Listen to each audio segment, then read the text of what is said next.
Hi everyone, I'm Ananda, the Galactic Mystic. Welcome to my channel. Let's talk about the Moon-Saturn opposition in Synastry.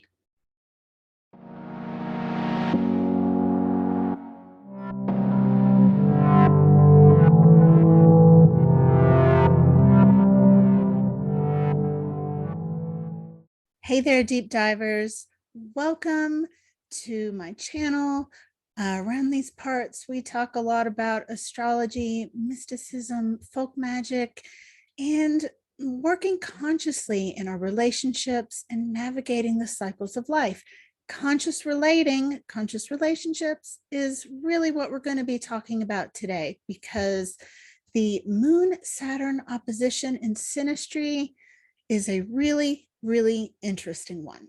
So let's talk about this. I am, of course, talking about when we take two people's natal charts and put them together to create a synastry chart. And in doing this, in studying how the planets interact with one another, we can learn quite a lot about how we interact with one another in our relationships. Now, this is a video I've been wanting to make for a long time because the Moon-Saturn opposition, while not a particularly romantic synastry energy, is a really powerful one. And by the end of this video, you will see why. Now, I always like to mention that, yes, when we look at these, we are isolating one synastry aspect, one type of energy of interaction between two people, two charts. Now, it's really important to remember that your synastry chart with another being is utterly unique, and it's very important to remember that you can't just isolate a relationship to one synastry aspect. You really do have to look at the whole picture. That being said, this is a very complex energy to explore in synastry. And some of these nuances may not be clear or evident right away when you first meet a person. We tend to only notice the positive energies in our synastry at first. And I don't truly believe we can know a person deeply unless we have been in close relationship with them for like a year and a half to 2 years. It's at that time that the more challenging energies between two people begin to come out, and this is when we can apply conscious relating. We can decide if this is a relationship we can grow in. So this sort of delay in feeling some of this is true in a lot of the more complicated, complex, and challenging aspects in synastry. Of course, some will be evident right away, but most of the time it takes a little while. The moon is inherently emotional, and Saturn is logical. And in a hard aspect in synastry, like an opposition or a square, their natures really can be quite at odds with one another. That being said, everything in astrology exists in a spectrum of experience, and there are positives and negatives that must be considered in everything, right? The moon brings the sensitivity of the soul into the synastry picture, and Saturn brings stability, commitment, and seriousness. And in many ways, these two represent deep and powerful opposites, with the moon, also representing femininity, mothering, privacy, family, the home. And with Saturn representing masculinity, fathering, public roles, and work. And like I said earlier, while not inherently romantic, you can see how strongly these two energies can affect one another in that dynamic between opposites. And speaking of opposites, there is a real potential for a gravitational energy to hold people together when they have a Moon-Saturn opposition in their synastry. So right away, we can see that this relationship should be taken seriously. And by seriously, that can look like something different depending on the situation. But a good rule of thumb is to treat each other with dignity, even if you are parting ways, even if you are at odds. That's a really good rule of thumb with this type of synastry. And at the end of this video, I will give you my 5 rules for how to handle this Moon-Saturn opposition. So let's talk about the positive side. The positive side here, the potential, is that this can be a solid, dedicated, committed bond. It's true that it's better to have a so-called difficult Saturn aspect in synastry than to have no Saturn aspect at all. But there are some real ways that this can go sideways. I'm not going to lie to you.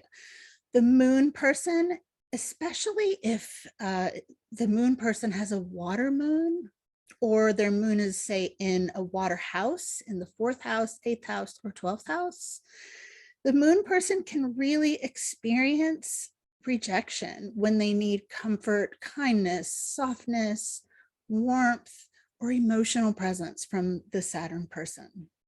And this can really hurt. This can be very, very painful for the Moon person. Our moon holds our most sensitive, private vulnerability. And, that's the stuff we save for our intimate relationships where we're supposed to feel safe. Now, this relationship can both feel and actually be safe, and this rejection can still be experienced. The Saturn person may feel as if their strong presence, their commitment and dedication should be enough, and they may feel frustration at requests for more emotion.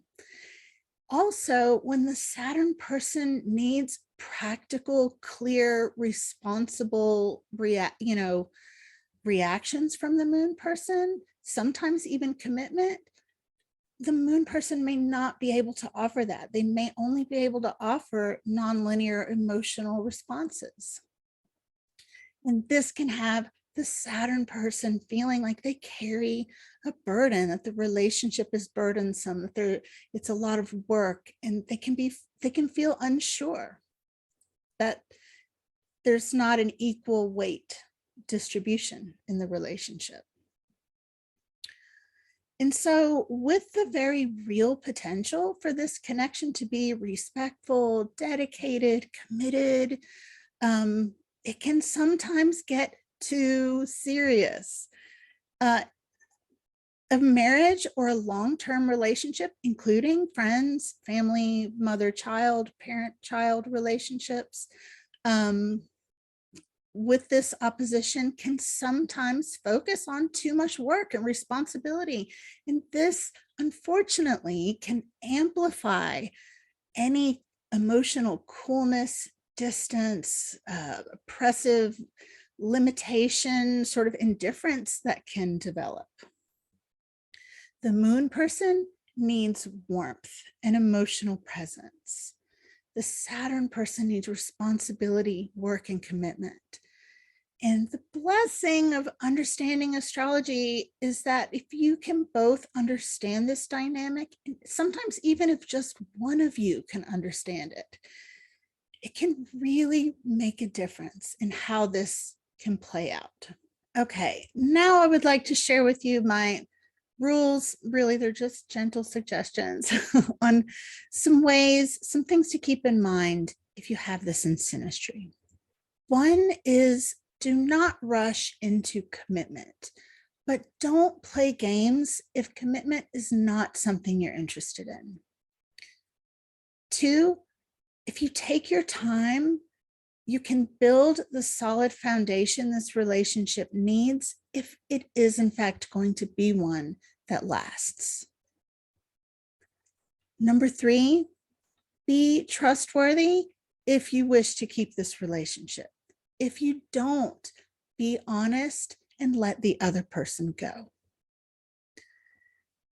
Listen to one another carefully, have patience, and remember the dynamic that this Moon-Saturn opposition brings. Something that I do want to mention, specifically when we're talking about conscious relating, there's really something to studying the synastry that you have with your parents, and notice if you have any repetitive patterns in your relationships with other people.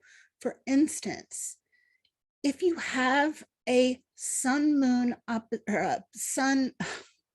moon Saturn opposition with your parents, and you also tend to have that in a lot of your relationships, then that would mean that that dynamic is something for you to learn about. There's something there for you. I've seen people who have this with their parents, with their children, with their best friends, and their spouses. One person having this with all of those people. I have this also with a lot of my relationships. And so if you are, the moon and Saturn can represent the mother and the father. It can also represent the child and the parent. If you are the parent and you are the Saturn person and your child is the moon person, this is really important because it's really good for you to know that your child may be experiencing emotional rejection from you when you don't mean that. You know what I mean? So there's so much rich, delicious, gifty goodness in understanding our synastry with the most important people in our lives. So I hope this was interesting and helpful to you. Do you have this Moon Saturn opposition in your relationships? Let me know in the comments. Are you the moon person? Are you the Saturn person? It's also true that sometimes the experiences that I just described can be flip-flop. They can be sort of in a vice versa situation, which is really interesting to note. Thank you so much for spending some of your time with me. Thank you for liking and subscribing. In the comments below, I will leave some links for you. I invite you to join my mailing list.